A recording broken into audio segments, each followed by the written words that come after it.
couple people will ask me every once in a while, what is the advantages of radio advertising over, say, magazine ads? Very common question. Not the most popular, but obviously we need to address it. There are some distinct advantages to radio advertising over magazines. And I'm going to step through probably the top 6, 7, 8 reasons why I would pick radio advertising over a magazine any day of the week. And hopefully it'll give you a little more clarity as well. So let's dive in.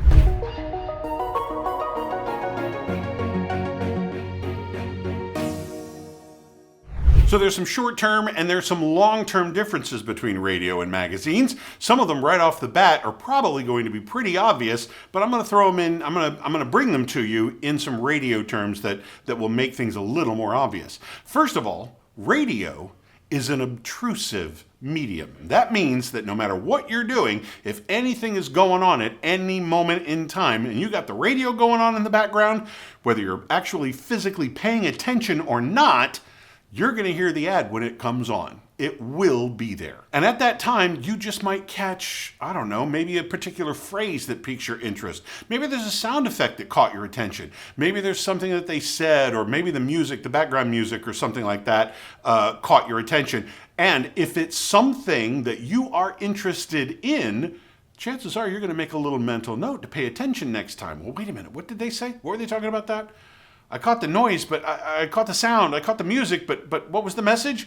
I heard him say something about steaks, and I really like steaks. What was the deal there? What was that? They caught your attention, and you're probably going to listen a little bit better next time. You're at least going to be listening for that cue again to hopefully tune in sooner and catch what the true message was. And whether you are awake or asleep, I know a lot of people who fall asleep with the radio going, no matter what, it's planted a seed.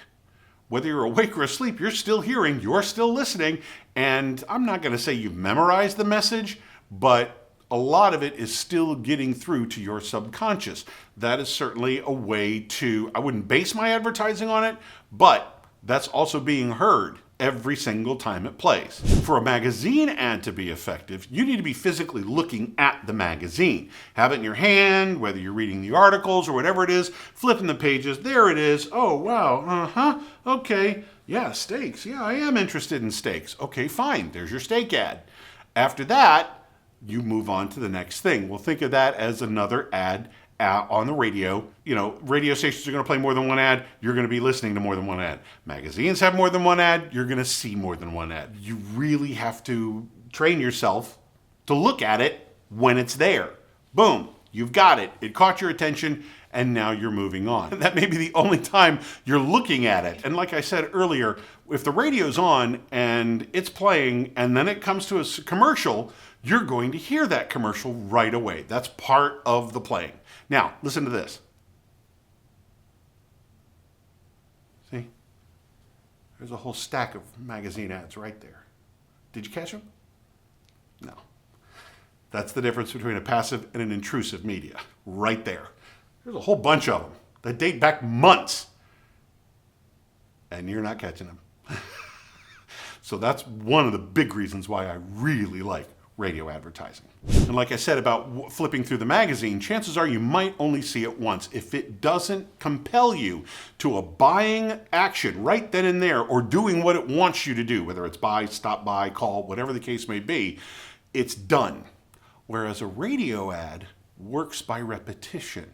The more you hear it, the more familiar you get with the advertiser, with what they're talking about, with what they're talking about in that particular ad, that particular curio cabinet or mutual fund or whatever the case may be, menu item at the restaurant. The more you become familiar with it, and plus, you now have a voice to it. There is a voice to that product or service or store. Something like that starts to build connection. Whereas copy, don't get me wrong, copy is very powerful.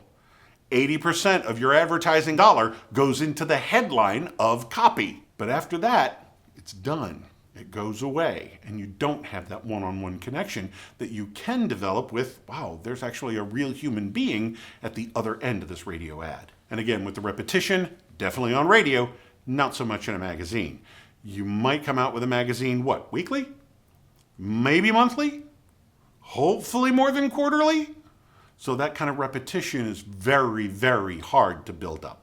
So if you're liking some of this stuff, whether it be radio advertising, we also focus a lot on your YouTube channel, your business YouTube channel, maybe even starting a business podcast for your company. How about blogging? Anything along those lines for your business, that's what we cover here. So be sure to subscribe, because you're going to get a whole mess of stuff, from radio advertising to lighting to video editing. Whatever it is that you need for your business, we're going to cover it on those topics, that's for sure. One of the major disadvantages is, heaven forbid, and it's rare, but it happens. What happens if there's a mistake in your magazine ad? Ouch. Something got printed wrong. Heaven forbid it should be a fact that's wrong. Let's say it's just something as simple as a typo. Please just let it be a typo. EI instead of IE. Oh my gosh, please just let it be something as simple as that. When it comes to, say, a critical mistake in an ad, it won't get corrected until next month, until the next episode comes out, whether that's weekly or monthly or, heaven forbid, quarterly. And there are many times when I don't know if you saw this, but somewhere near the front of the magazine, if there are any corrections to be made, that's where they're listed, like inside the front, really close to the cover. You know where the editing staff and the production staff and all that, where they're, in that font that's about that big, that's what they typically do with any type of, oops, our bad. That's what they'll do there to make your ad from last month, to make it good. Now, maybe with a radio ad, if something's wrong, there's a good chance, especially during the day, there's a good chance that they could have it corrected before the next time it plays. Maybe. Give them at least an hour. If it's after hours, if it's like 7, 8, 9 o'clock, 10 o'clock at night, they might not be able to get to it until the next morning.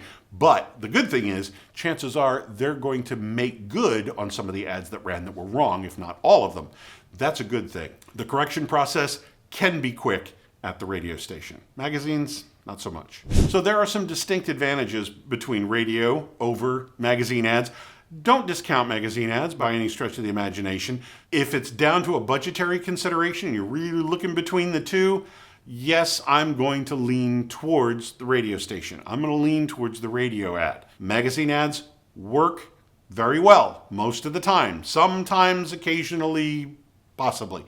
But I personally like the radio ads, of course. That's my first love. There are some high-ticket items that take a little more selling involved, might take some more copy.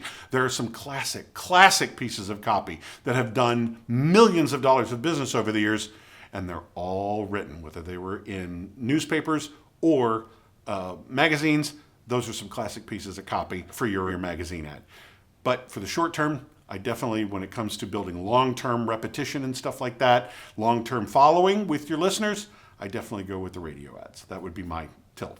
In that direction, to help you write a much more powerful radio ad, I have a radio commercial checklist. It's a few questions to help you narrow your focus and get you the most effective radio ad you could possibly write. Now, whether you write it or you want to fill out this form and hand it to your radio rep so they can take it back to the station to have it written, whatever you want to do is fine. This is going to keep you on track and give you something very powerful to put on the air. Get a copy of it. There's a link down below in the description, the radio commercial checklist. Click on that, get your copy, and you're going to have some pretty amazing commercials next time around. I'm Nick Natarella with AdWise Creative. Thank you for watching.